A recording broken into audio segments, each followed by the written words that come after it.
All right, I got another idea I'm working on. I'm going to do it the MacBook. Let's go that way.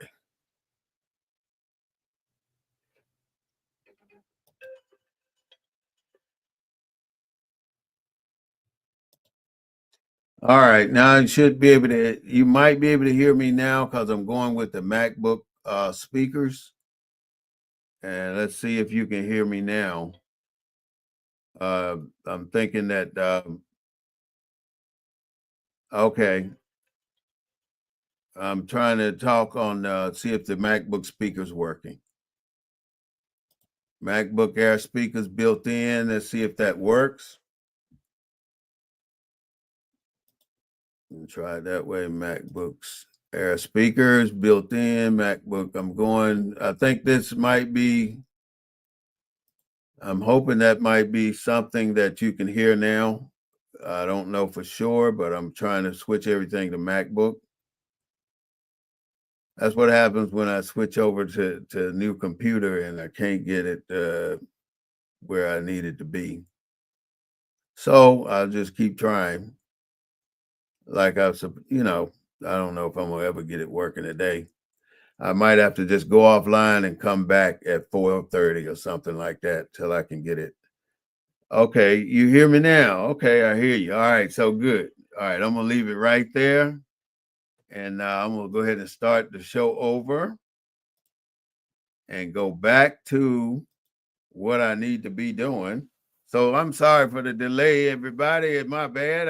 Think I got some volume on there now, and I hope you can hear me. And if you can, let's get it cracking. First of all, this topic is about the Birthright Citizenship Act, HR 569, and the 14th Amendment. Donald Trump just got approval from the United States Supreme Court saying that no federal court can stop his executive order. And what that means is, let's see, where'd it go? Where'd it go? What that means is when they can't stop his executive orders.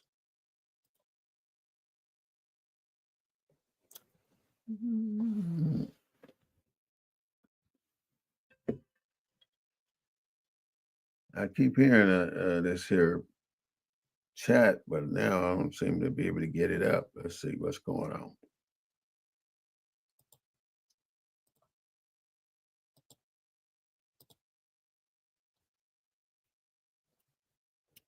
All right. I think you should be able to hear me now. And if you can hear me, go ahead and tell me you can. If you can't, let me know that too.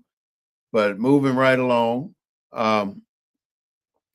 Donald Trump just got approval from the United States Supreme Court that you don't have to have, that the federal judges cannot block his executive orders, which is what we kind of expected to come from the Supreme Court because he's got them all in his pocket and they do exactly what he wants. But what that executive order means is Donald Trump can create an executive order and nobody can stop it.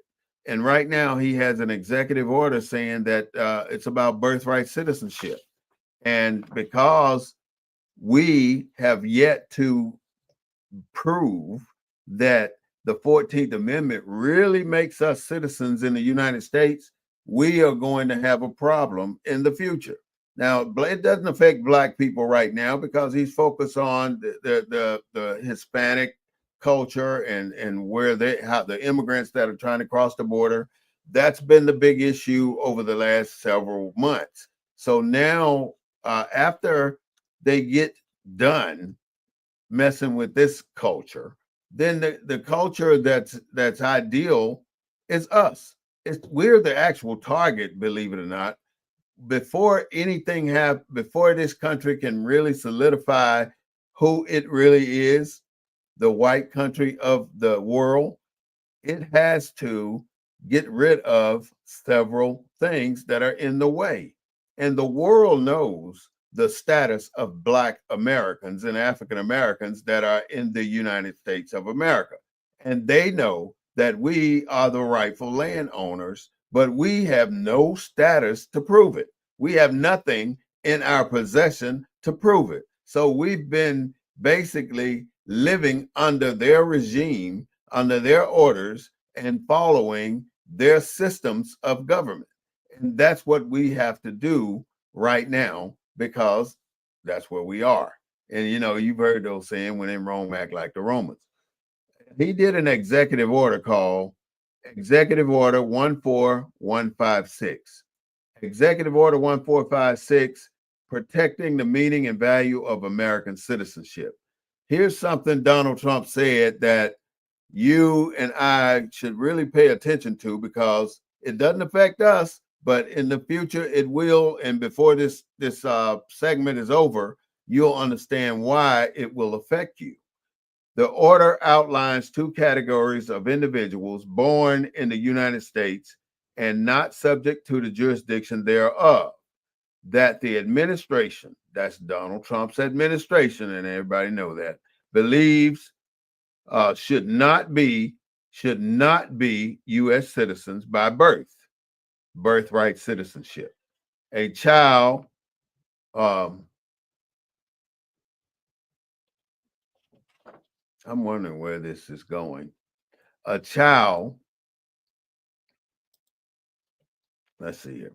A child born of an undocumented mother and a father who is not a citizen or lawful permanent resident, or a mother who is a temporary visitor and a father who is not a citizen of lawful permanent residence.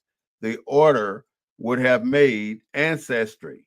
Now that's why I've stressed for years on this program that your ancestry is very important. Your connection to your ancestry, to your forefathers, is a very important and significant thing to solidify your residence in this United States of America, because your citizenship is going to become in question here very soon after they get through with what they're doing now with the immigrants. Have made ancestry a criteria for citizenship. It requires children born on U.S. soil to have at least one parent with U.S. citizenship or a green card to be born a U.S. citizen. Now, how do Black people, or how did we become U.S. citizens without taking the oath of amnesty? Now, think about it. Every undocumented immigrant that receives a green card has to take what they call the oath of amnesty. And while I talk about it, you can look this up and you'll see that oath. Every single person that joined the United States military took the oath of amnesty. So if you have a forefather or an ancestor who served in the United States military, then you have the legal right to be in this country. But if you cannot trace back in your lineage, your ancestry, someone who has served in the United States military as a Black or African American person, then your citizenship will become questionable to this administration. That's what Executive Order 14156 tells you. If you can't prove your ancestry, then you're in trouble. That means you're going to end up having to go to another country and then work your way back into this country. That is not something we really want to do. We got people right now stranded in other countries because they have failed to establish themselves as a United States citizen. And because they've done that, they have put themselves in a position to not be admitted back into this country. And that's exactly what we're dealing with right now. That's exactly what we're working on, trying to get people to understand that they have to become United States citizens. And in order to do it, you have to take the oath of amnesty and have it documented at the Department of Interior. These are the things that we have not done. And I'm going to tell you why I say we haven't done it. You know, we can always go to the 14th Amendment, say the 14th Amendment says we are citizens. But see, as you may know or may not know, this executive order trumps what that said, what is said in the 14th Amendment, because you can't prove it. That is the bottom line. You cannot prove it. When the judge came back, the Supreme Court came back last week, and said no, birthright citizenship. Uh, that the federal judges are limited to having power to thwart any executive order that Donald Trump puts out. So because you have limited power as a federal judge to thwart anything he says, he's got carte blanche. He can do whatever he wants. Now, habeas corpus is out the window. In other words, you have no legal precedence to do anything about defending yourself as a citizen. You don't get the time to fight the case. You get extradited. You get put out of the country just like that. You're gone. Because when they say don't have to give you an opportunity to prove who you are and what you are and why you belong here, then you have to deal with that as an individual. And if you don't know it, that's what they've been doing with us all along.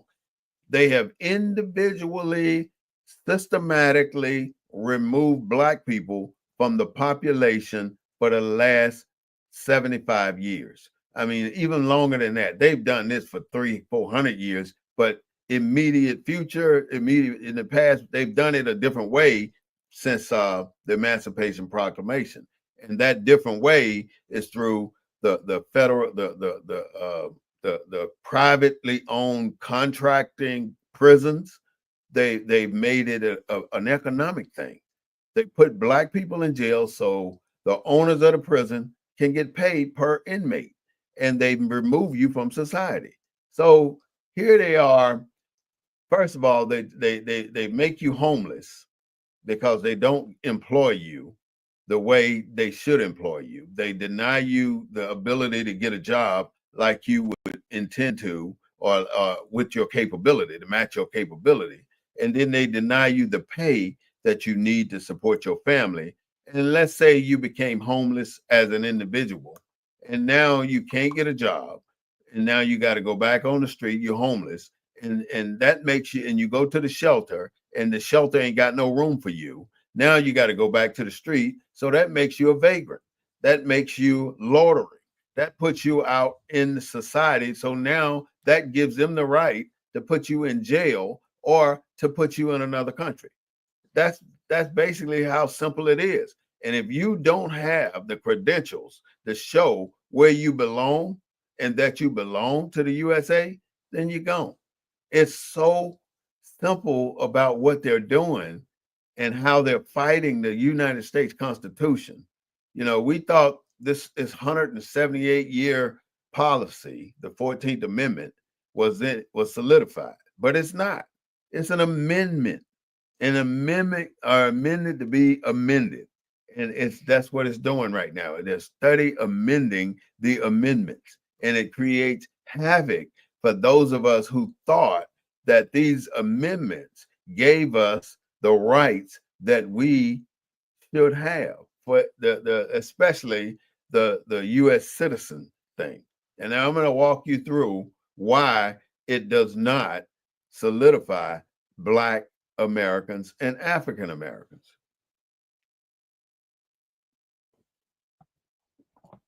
Black Americans, African Americans walked out of bondage based on the Emancipation Proclamation in 1865. When they walked off the plantation, they were not offered citizenship.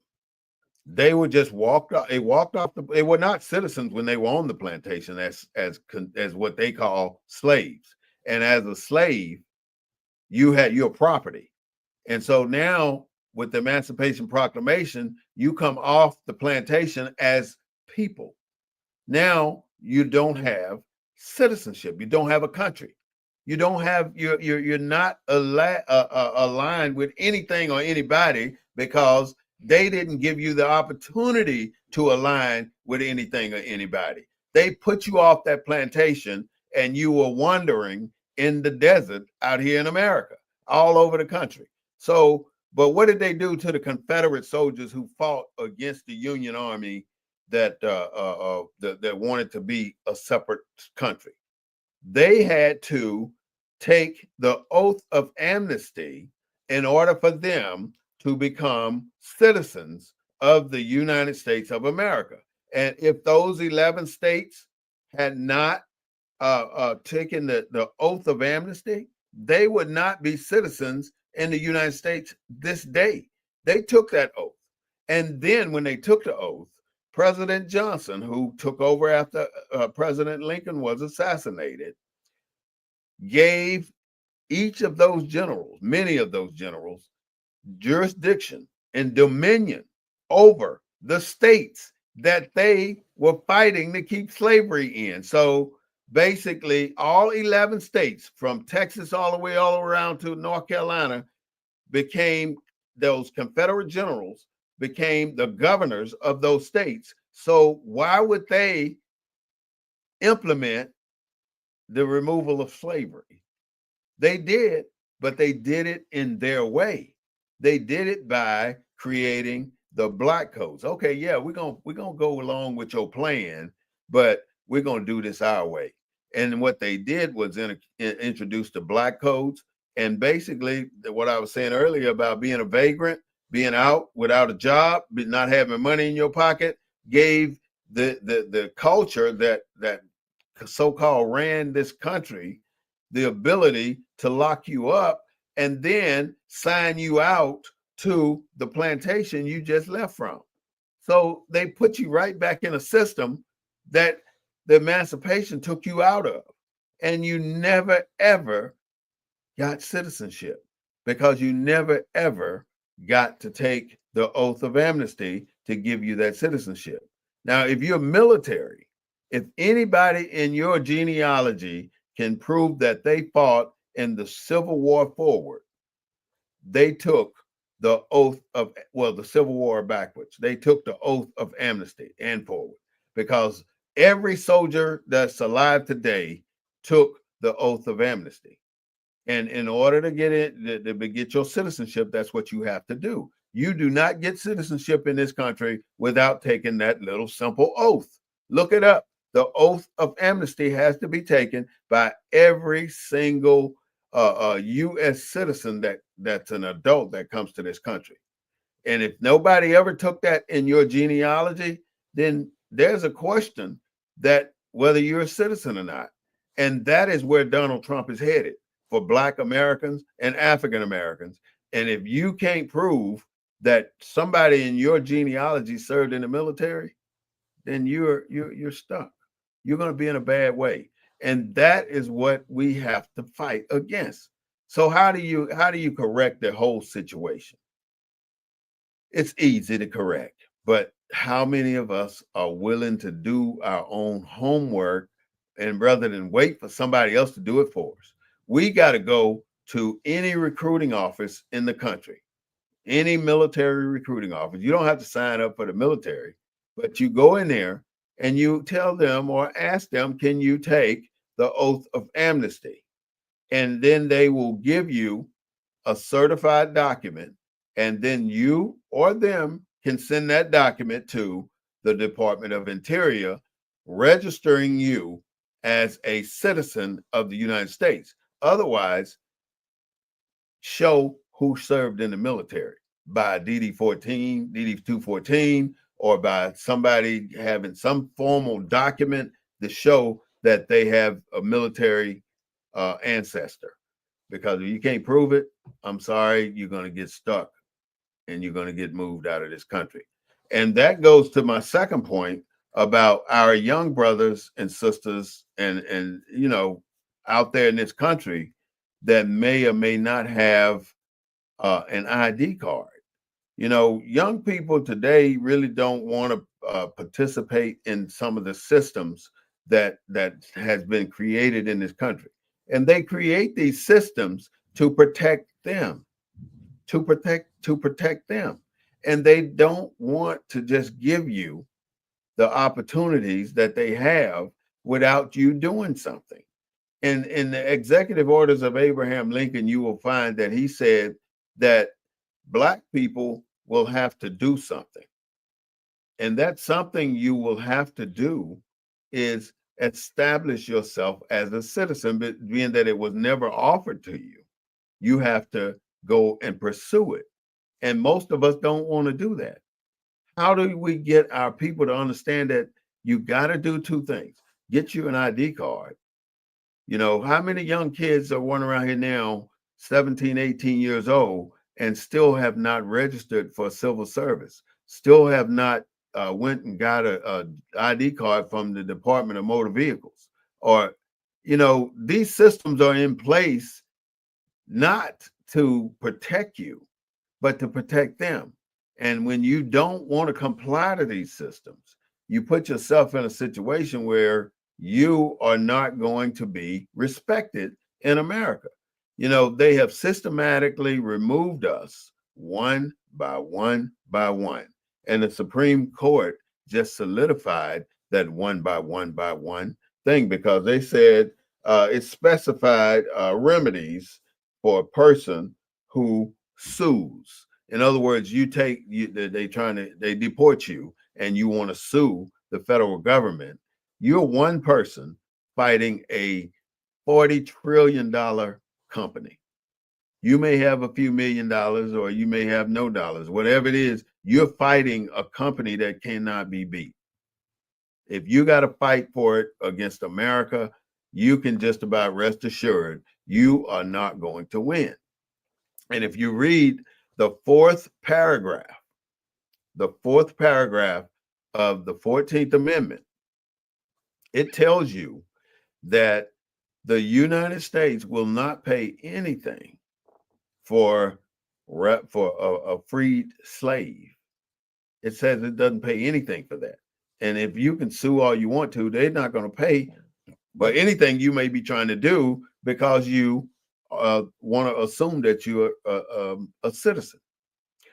Secondly, the 14th Amendment is a contradiction of the Fifth Amendment.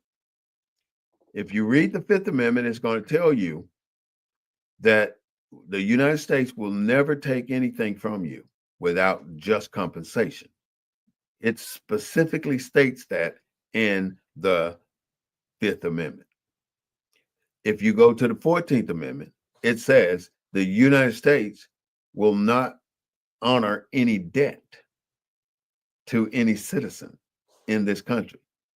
It's not going to honor anything. So it tells you that in the 14th Amendment. And then why is it that they say that the 14th Amendment gave Black Americans and African Americans citizenship, but nowhere in the 14th Amendment does it talk about Black Americans or African Americans. It talks about slaves. And slave is technically, is that a nationality? Is that a name? What is the term slave used for? That does not identify who we are now. Are we slaves? Are we, I mean, you can say we're descendant of people that were hostages and held and worked without pay, but everybody on the planet Earth that went through similar situations as we have received their reparations. We're the only group on the planet that have not received any reparations. And why is that? And it's that way because we have yet to establish ourselves as a culture. You know, they don't mention African American or Black in the United States Constitution nowhere whatsoever. And they don't mention it because they will never give us the recognition unless we force them to. And they're not going to give us the recognition because recognition gives us the right to sue and demand the land that they took from us. Everybody thinks 6 million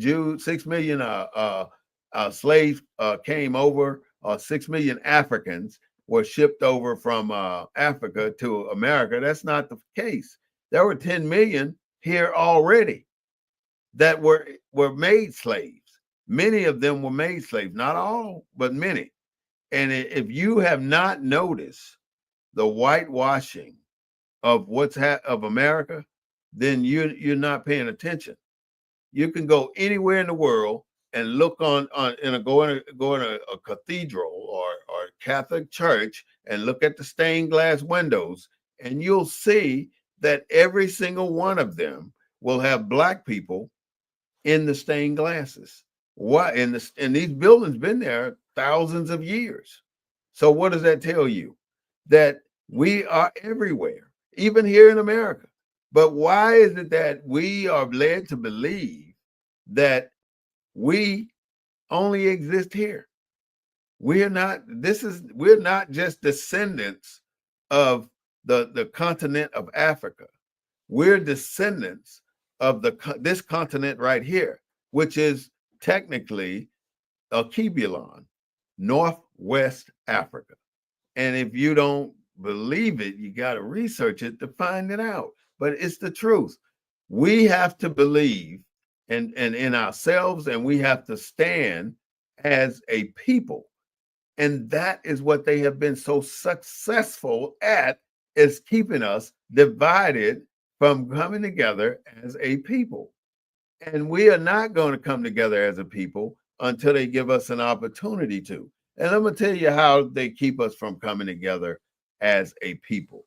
Let me see, in 1963, on June 12th, Medgar Evers was one of the first people, documented person, that was working towards the civil rights of our people, who was assassinated. Medgar Evers in 1964. I don't know if you know who Sam Cooke is. Sam Cooke was a rich black man who claimed to have fell out of a window or committed suicide, but he did not. Sam Cooke was poised to fund the Black Panthers and a couple other organizations to mobilize another country's movement to fund the movement of our people to citizenship, national rights, and whatever else they were going after. So he died. February 21st, 1965 is Malcolm X. Same with Malcolm X. Once Malcolm X saw the light, his objective was to collaborate with like-minded people and start movements here in America, and they thwarted that too. After Malcolm X, here comes April 4th, 1968 in Memphis, Martin Luther King. Same thing. He did say right before his assassination is that he felt he had led the American people into a burning house by turning the other cheek. Now, there's nothing wrong with a Christian, nothing wrong with going to church, nothing wrong with having that, because churches that built the communities here in America, and I strongly support that. However, you got to realize what has happened here. When these hostages walked off the plantation in 1863, January 1, what had they been given prior to that made them whole? Not a damn thing. They had not been given anything. But when they walked off the plantation, they were able to walk off with the religion that Mr. Plantation owner had given them. And while them walking off the plantation with the religion, they were able to start building organizations and cities and churches and stuff like that. And it worked. The church put it all together for our people, and it got us going in the right direction. And it was very, very effective in the civil rights movement when that time came. Now, The only thing that they gave us was that. That's the only thing we walked off there with. So now, can you look back and ask yourself, why would they only give us that to walk off the plantation? Because they felt that this particular entity, this particular thing that they gave you would benefit them the most with your culture, with our culture. And it has. It has helped us humble. It has helped us turn the other cheek. It has helped us believing that we can fight this war without fighting this war. I mean, there's no way that this can be the way we're going to survive. We have to realize that our churches are the cornerstones of our communities. And now it is time for our churches to stop giving us the same thing over the last 100 years. You know, how long does it take you to master a book? You know, we practiced this book all our lives. You know, I started when I was 3, 4 years old, singing in the choir, going every Sunday, and I loved it. There's nothing wrong with it. But there comes a time in everybody's life where you have to decide, is this a repeat or is this an evolution? Are we evolving from what we're gaining here? You have to gain something and you have to be able to move forward with it. You cannot keep doing the same thing and expecting a different result. And that's exactly what we do. The same thing, expecting a better result. So I'm asking that our parishioners, our pastors, our bishops, our ministers to put out a program like Pastor Bryant, a pastor, what's his name? I don't know if I got his name right, but the one that started the boycott with Georgia, with Target. He's from Georgia. We have to do something similar to that. And when he did that, he never expected the National Baptist Convention to take money from Target, and they took money from Target. They took $300,000 from Target after he had started this national boycott of Target. Now, taking the national boycott of Target, uh, uh, uh, uh, and then they taking the $300,000 when we had the national boycott was a slap in the face, which was wrong. And $300,000 spread it across what 100,000 Black Baptist churches in the United States. What, $9, $10 a church? You know, if they'd offered them $3 million, maybe that would have been a reason to take that money, but not 300,000. Fred Hampton, December 4th, 1969. George Jackson, August 21, 1971. And now these are people that all tried to do civil rights for our people, fought for our people to be better recognized in this country. And every single one of those people met faith with the people who shut them down. And it wasn't our people who shut them down, but they were, some of our people might have been orchestrated to shut our own people, our own leaders down. And since Martin Luther King, we really haven't had a public leader out here to advocate for what we're trying to find in America. And that has been the issue. We cannot find or designate that individual because nobody wants to take the bull by the reins and run with it, because everybody that goes into that position ends up like these guys on this list. It is difficult for us to mobilize. It is difficult for us to operate as one.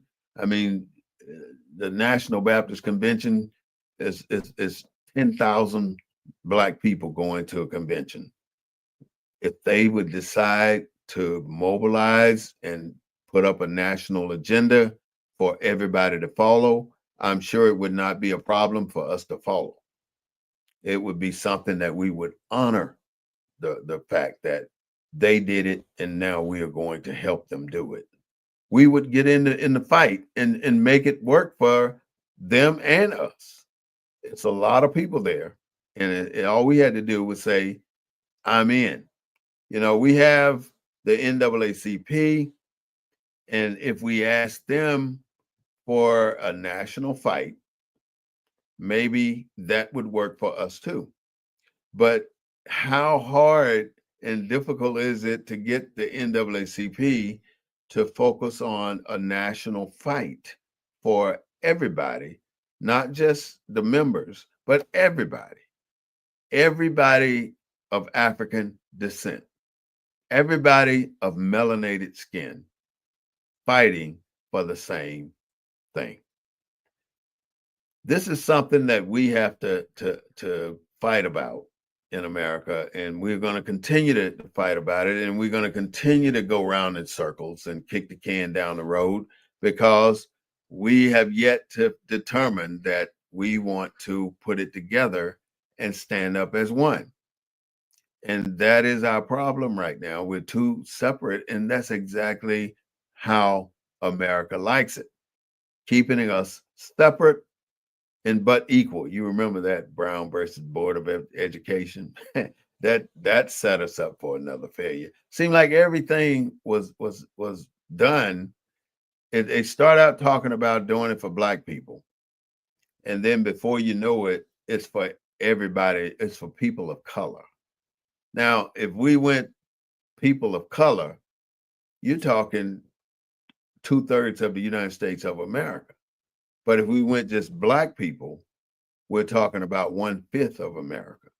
But nothing, not a single thing in this country has been done for that 1/5 population, that Black American, that African American, nothing. So even the contract situation, when Black people were fighting to get contracts with the government, which they had never had, and they said, okay, you're right. We've never given Black folks a contract. So now we're going to give you a contract. But this is what we need to do. We need to add a clause into all of our contracts that we issue saying that we're going to give you at least 1/3 of the contract. Now, we were happy with that and we agreed to that. So now here comes the contract rolling out of these governmental offices. And the contract said that we, the people of the contracting office, will honor 1/3 of our contracts to people of color. See how they changed that shit up, bro? Just that fast, excuse my language. They changed it up to people of color. And changing it up to people of color don't give Black people a single thing. We're right back in the same boat that we started in. Even when we started the Civil Rights Act of 1965, we started that. But the beneficiaries of the Civil Rights Act of 1965 was not Black people. It was white women. Then what else did we start? We did several other orders and acts in our country that did not give us individualized attention. And that's what we've asked for all along, and we've never received it. Never. So don't think that you being happy that the 14th Amendment is out there, but look at when the 14th Amendment been out there. But you didn't really get a whim of it until what, a couple of years ago, maybe 20 years ago. We started promoting it. They started promoting it and saying that that's for us. They did that to shut us up, but it never really identified and qualified us as U.S. citizens. So, but you can hear many Black and African Americans talking, saying we're U.S. citizens because of the 14th Amendment. We hear this all the time, but it's not the fact. It's not, and it's not real because it is just another setup for a letdown that we are going to receive after they get through messing with the immigrants. And I'm sorry to say these immigrants are in a situation that's bad for them.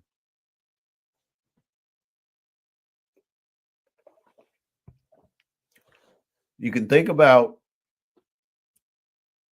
how they Chinese, Japanese, I mean, other people from other countries have came to this country 7, 8 months pregnant just to have a child. And up until that executive order that Donald Trump wrote, they were good. They became citizens of the United States of America. And now, as of this is the executive order 14156, they are no longer anybody born today. You're not a citizen if you're born of immigrant parents. If the mother is an immigrant and she has a baby here, that baby's not automatically a citizen. And that is a problem. And because it is a problem, ain't nothing we can do about it because in the 14th Amendment, it also tells you you can't sue the government because we're not going to honor anything. It's illegal to sue the government. That's basically what it says. And because it says it's illegal to sue the government, you are stuck where you are. Like this black couple that's right now stuck over in, I think it's Jamaica. The Supreme Court made that ruling, backing up Donald Trump again. The big beautiful bill just got passed by the Senate. You know, they made a few modifications on it, but the Medicare cuts, those are still in there. It's so many things that they did not change. And the Democrats are doing their little fussing about it, but it's just a sad story that we're going to end up having to endure whatever the decision is. We're going to have to take it because we don't have the representation that we need to fight it. So how do we change what the federal government is doing to us? This little part is going to be about how do we change it. We got to get away from this deception, the confusion, and the chaos that we have in this country right now. We can't allow ourselves to fall victim of what our government is doing. We got to stay focused on who we are and how we established our citizenship. So if you haven't taken a look at who you are, take a look back and find out where did the oath of amnesty get taken in your past. Now, again, if you're military, you don't have to worry about it. If you can prove somebody in your bloodline as military, you don't have to worry about it. But if you don't have that, if you don't have a single person in your bloodline that's military, then you're ultimately going to be the target of this government to be removed from this country because you're technically not a citizen here. And that is going to be a big deal for you and I, because when all these black folks start getting deported, just like the Hispanics and the Asians and whomever else that's not an American citizen, then you are going to have some problem because before you know it, it might end up somebody that you know. They got deported. And they're gonna get sent to any country that the United States decide to send them to. And then they're gonna have to make a new life there. Now there are places in on the planet today where lots of black Americans, African Americans, are going to establish residency. Even some countries offering benefits for you to come to their country as an African American or Black American. So those are options you can probably take a look at. The other thing is you have to establish a nationality with an with a country that has treaties with America, that America owes homage to allow you to exist in that country, in this country. In other words, establish a dual citizenship where you may have a nationality. And with a nationality, then you have world recognition. If you don't have a specific nationality, you do not have world recognition. And right now, African Americans, that is not a nationality. Black, that is not a nationality. You can say you're American, but then you have to prove that based on the 14th Amendment. How can an amendment to the Constitution make you an American citizen without doing something? Again, back to what I said earlier, if you go try to look up some of Abraham Lincoln's executive orders, you'll see where he talks specifically about what African Americans have to do to become citizens in this country. And once we do that, then we're beneficial. We're able to move forward. But until you do something, you got to do something. And I can't stress that enough, my friends. We have to stop sitting back and waiting on the politicians to do it, because it's not going to happen for us with our current administration. And it's like that because we became apathetic to the vote. The vote is what keep us involved. It's what keep us safe. In other words, when it's like putting money in a candy machine, your vote, that's all it is. You're putting money in that candy machine, you get a result, you get something out of that candy machine. So your vote is more important than the food you eat. The vote saves you as a person in this country. It does not allow us to do anything when our vote is not strong. If you're not registered to vote by now, I'm telling you, man, get it done.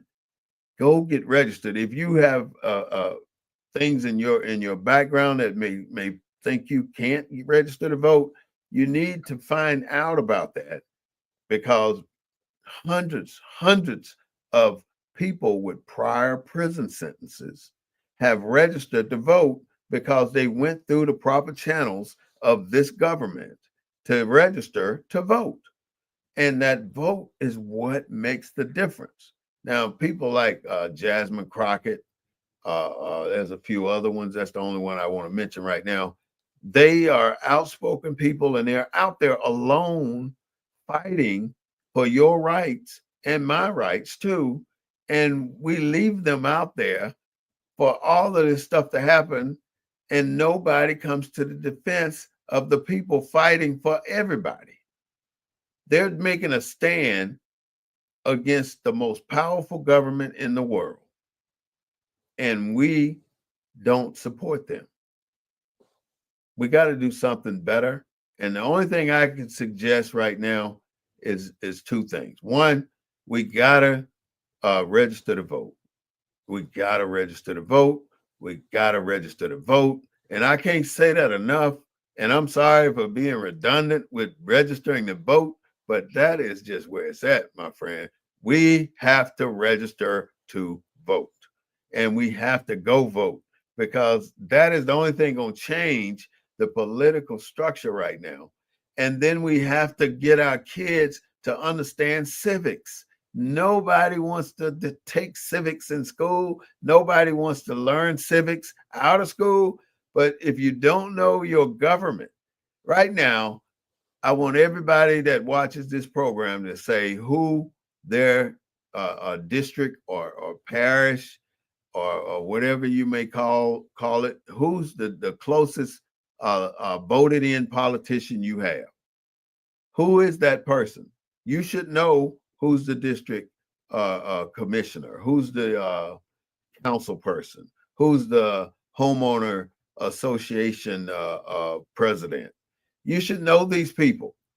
And this is just a platform that you can work on to get yourself elevated into politics. If you belong to an organization, I mean, they have a voting structure.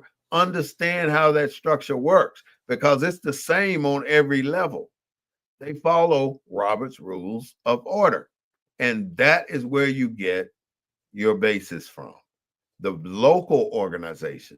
If you're so focused on the president, which your vote don't elect the president anyway, but this is what your vote does do. It elects the person that elects the president. You elect the council person, you elect the mayor, you elect the governor, you elect your House of Representative people, you elect your senators, your vote elect these people. And it's your responsibility to do that because we have some people that's been in Washington, D.C. for the last 75 years. They've been in there since we walked off the plantation. And since we walked out of Jim Crow laws, since we walked out of the black codes, and they haven't changed. They still are implementing some of the things that they did back when we were uh, uh, being dominated and beat and jailed or in the streets, shot with water hoses, dogs sicked on us. They were in office when all this was going on, and they saw it. They knew what we had to endure, but we did nothing different. We are studied doing the same thing. Now, I admire what Martin Luther King did by having us sit at the counters and do all that stuff. But see, now, as long as they knew we were not going to fight back, they were able to do what they did because they said they're not going to fight back. They're going to let us beat their butts anyway. So why not beat their butts? And that's exactly what they did. So now they know they can't do us like that. So what do? They up the ante. When you see when somebody black is unalived, what do? We want to protest, we want to march, but that dies down in less than 2 weeks. And it's good if it don't die down, then the police is gonna shut it down because they might as well be soldiers within an army because they got everything that the soldiers got, and they up there lining up against you, which you have no organization, you have no military training, but you're fighting against a force that's designed to shut you down. You can't fight that. You know, even you saw it in Los Angeles a few weeks ago. You cannot fight that line. You can tear up their property, but when they decide to crack down, then what do? What do? We run. Ain't that a shame? Don't you feel embarrassed that you go out there and you raise all this sand and then all of a sudden you got to run? So why go out there to start with if that's all you got? You don't have to fight bullets with bullets. You can fight this system with this right here, that nugget. And that nugget starts with you getting the vote. The vote. That's where it's at. You know, Russia is still pounding Ukraine, and Ukraine has not received a dime from the USA since we've elected a new president. But the European government has pitched in to help Ukraine, but Russia is still defeating them. They're taking their land inch by inch right now, and they're losing millions of people, are being injured or unalived. And that's a lot of folks. A lot of people are being perished. Now, don't think that's the only thing going on in this country. Look at what we just did with Iran. Again, here we are, the biggest, baddest bully on the block, going into Iran, bombing bunkers because of a nuclear threat. But the U.S. did not determine that that threat was viable at the time. Israel did. So how is it that the most powerful country in the world is being manipulated into a fight by one of his allies. How did Israel convince the US to get in the fight? That's like me and you going out somewhere and you saying you start the fight, you go over there and you slap somebody, and then you run over there and get me and say, hey man, I know you doing this, or why don't you can you protect me? Go ahead. Come on, please help me out. I can't do it. I need you to do it. I've done everything I could do. Well, I need you right now. So how can you come behind you starting the fight with Iran, Israel, and then coming over and getting us to do your dirty work? Now, hopefully, there won't be no more interactions between us and them because nobody wants to go back to war after Afghanistan. Nobody wants to go back to the Middle East and fight a war. And hopefully, we won't have to. Hopefully, that stuff is over. But the bottom line is, in order for you to say somebody got weapons of mass destruction, where are they? You know, Bush, we started this back in the Bush era, and nobody saw any weapons of mass destruction since then. But we're still using that same MO to go into another country and annihilate something that they're doing. The same MO for the last 20 years, last 30 years. Weapons of mass destruction, WD, what is it? WMD. Ain't seen it yet. Show me the money. Ain't seen it. But that's what we have to deal with. Um,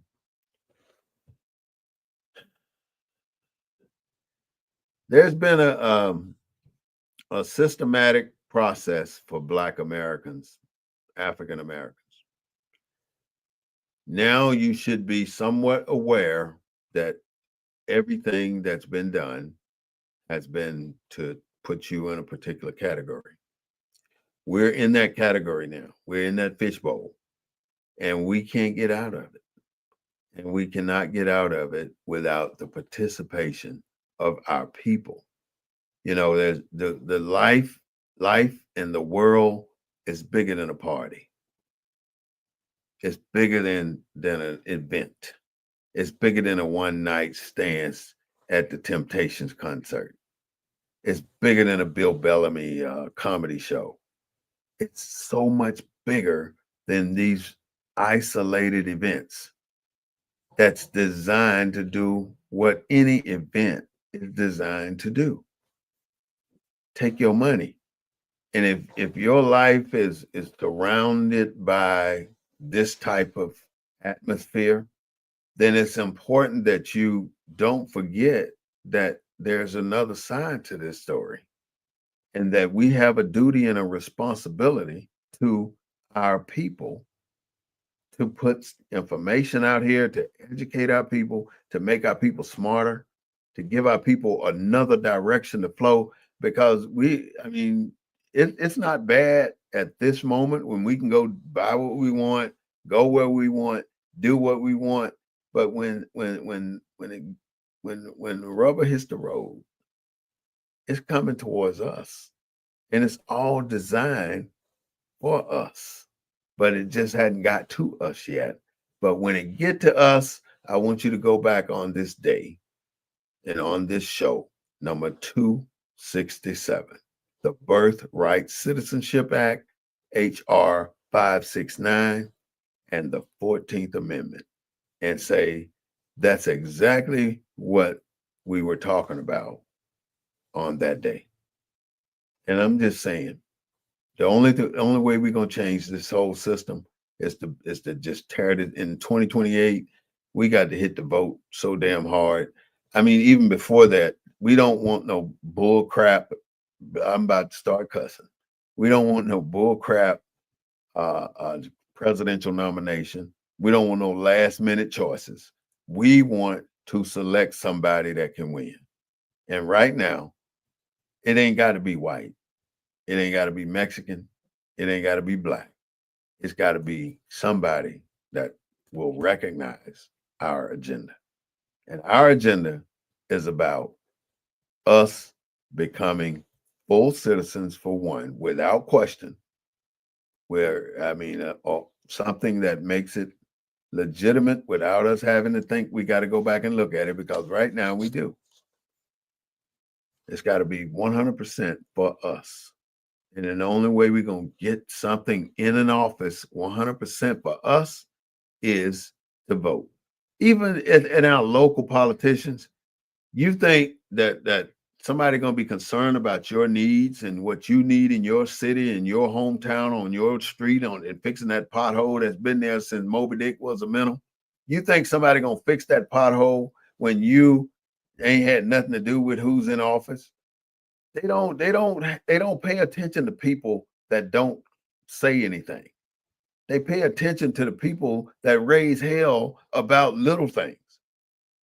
You've always heard it, the squeaky wheel is the one who get the oil. The oil is the results of the squeakiness in the wheel. You're that squeaky wheel. Squeak.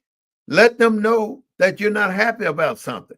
How many of you have been to a city council meeting in the last 5 years? At least one.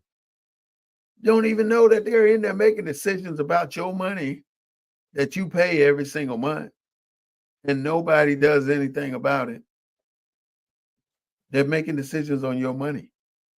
Go in there and say something if you don't like something. But if you don't know what they're doing, then you're the one who's missing. You're the one who's missing out on the benefits of that taxpayer dollar. You pay all these damn taxes. Over 50% of your dollar goes in taxes. Some kind of tax you paying, even before you even get paid.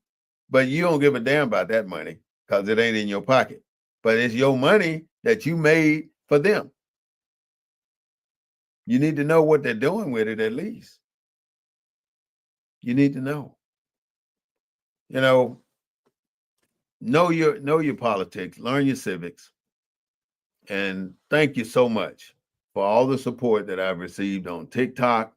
They put me in jail a couple of times for saying some words I shouldn't have said, well, according to them. But I still get on there and do what I do. So I thank you for supporting the Black News Network, the real voice of Black USA, broadcasting the news from a Black perspective. We don't own the rights to any music, but we do own the rights to what we say. And I apologize for the audio problems we've had today. Hopefully by tomorrow, I'll come back and do another broadcast and we'll have good audio and things will be right where they're supposed to be. So thank you so much for joining me today.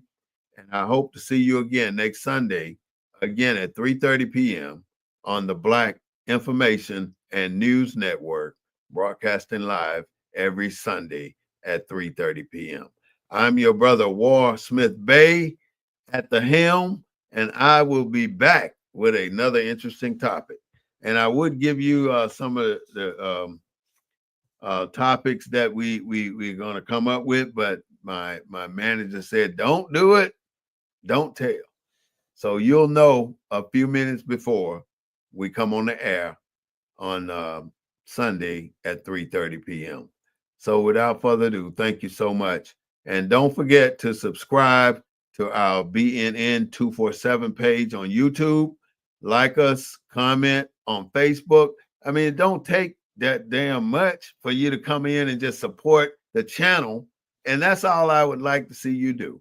So thank you so much. If you have any questions or comments or topics that you would want to hear, you can call me anytime on 210-872-2261. Again, thank you for your support.